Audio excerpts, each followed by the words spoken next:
Bonjour à tous, c'est AS72. Donc aujourd'hui je vais vous présenter la CM508, donc la M4A1 de chez Syma. Donc au niveau des caractéristiques, on a une longueur qui fait 850 mm, on a un poids égal à 1,895 kg. Au niveau de la puissance, on a une réplique qui fait 1,4 joules et donc environ 400 fps en 0,20 g, donc une distance on va dire équivalente à 50-60 mètres. Au niveau des matières, on a une réplique qui est faite d'ABS au niveau de l'externe et au niveau de l'interne, c'est du métal. On a un up réglable. Donc normalement, cette réplique est livrée dans une boîte avec un manuel en anglais, une batterie NiMH 8,4 volts et 1100 mAh. On a dans cette boîte la réplique et le chargeur, et cette boîte est en polystyrène. Donc la réplique. Donc on va commencer tout de suite avec les marquages et les gravures de cette réplique. Donc en fait sur cette réplique on n'a rien du tout à part les petits marquages, les petites gravures du sélecteur de tir comme d'habitude. Ici on a un C et un A. Donc je ne sais pas ce que ça veut dire. Juste ici, on a un genre de cadenas. Et puis on a 2-3 marquages sur le reste de la réplique. Quelque chose vraiment de dommage, parce qu'il n'y a rien du tout. Et ça c'est un peu décevant. Au niveau des objets factices de cette réplique, on a les objets habituels, comme ce bouton. L'arrêteur de culasse ici à l'arrière de la réplique. Et c'est tout. Au niveau des organes de visée, donc on a deux organes de visée rabattables, organe de visée avant. Donc ça, un truc assez bien pensé. Et l'organe de visée arrière. Voilà. Donc au niveau de la visée, ça donne un truc un peu dans ce style-là. Donc là c'est pareil, celui-là se change. Donc par contre c'est un organe de visée qui a pas mal de jeux, parce que pour le rabattre par la suite, il faut lever le petit levier qui se trouve juste ici. Donc il faut le lever et là on le réencastre. Donc là vous pouvez apercevoir comment ceci est effectué. Voilà.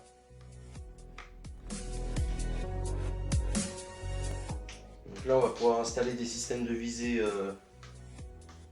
plutôt bien. Donc là c'est pareil, pour rabattre celui-ci, vous avez un petit bouton à l'avant, vous appuyez dessus et voilà.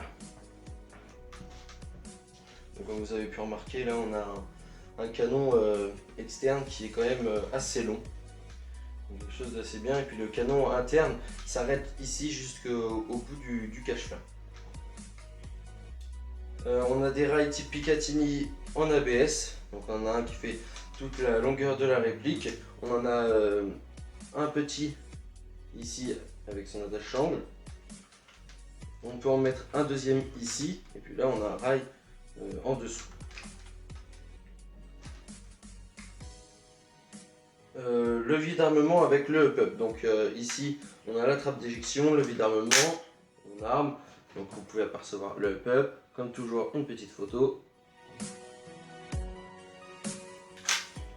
Donc quelque chose qui fait quand même assez cheap, et ça c'est un peu décevant. Au niveau des attache-sangles, donc on a un attache-sangle ici en métal à l'avant, on a ici en plastique à l'arrière. En fait celui-là ne bouge pas du tout, donc ça c'est vraiment par contre très dommage. Donc on en a un juste ici, puis ici on a un adaptateur, donc on peut en placer un deuxième à cet endroit. Donc au niveau du sélecteur de tir, on a un sélecteur de tir qui n'est pas ambidextre. Donc là on est en safe, la détente est bloquée, semi, full auto. Donc par contre, en revanche, on a quelque chose qui est vraiment bien cranté. Donc là, il y a vraiment peu de chances que le mode de tir change en cours de partie. Au niveau de la crosse, donc on a une crosse vraiment ABS. Donc là, on a plusieurs niveaux. Donc le premier, deuxième, troisième 4e, 5e. On a 5 niveaux, donc là on a quelque chose d'assez long. Quelque chose de sympa, mais de très simple, comme d'habitude, quelque chose d'assez basique. Ensuite, logement batterie. Donc là on a un logement batterie par contre qui n'est pas habituel chez les M4. Le logement batterie est juste ici. Il faut savoir que cette réplique a été achetée sur Time&Gun à bas prix. Donc c'est pas des répliques exceptionnelles. Donc le logement batterie se trouve ici. Donc en fait il faut appuyer sur ce bouton là que vous allez pouvoir percevoir de toute façon en photo. Donc là on appuie, on fait dessus et on le tourne. Voilà, donc le bouton va carrément ressortir. Donc là il y en a un de chaque côté. Et là on tire comme ceci. Et voilà. Donc là, le logement batterie en fait se trouve juste ici. Mais par contre quelque chose qui est vraiment très décevant, parce que donc un remède c'est aussi simple, on réactionne.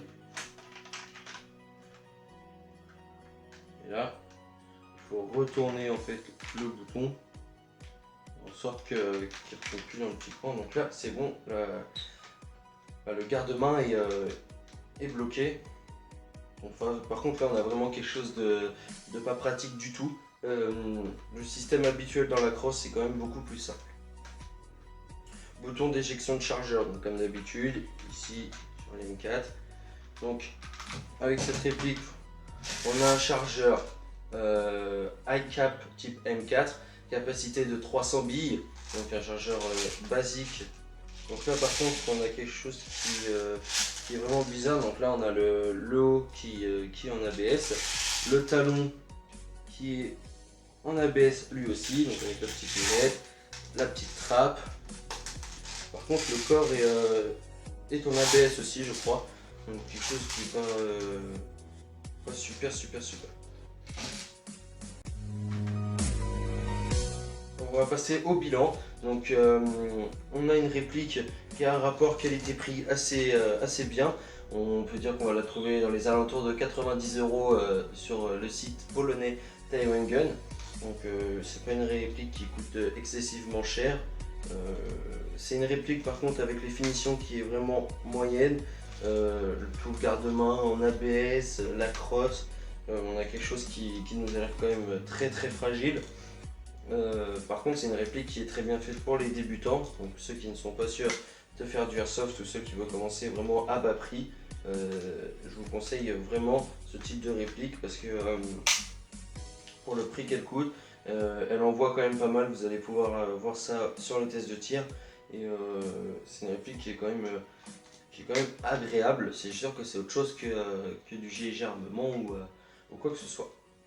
Donc on va passer au test de tir, à tout de suite.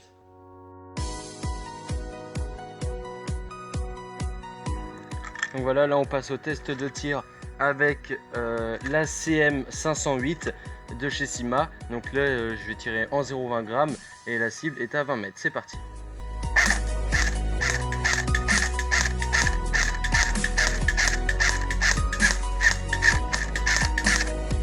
On passe en full automatique.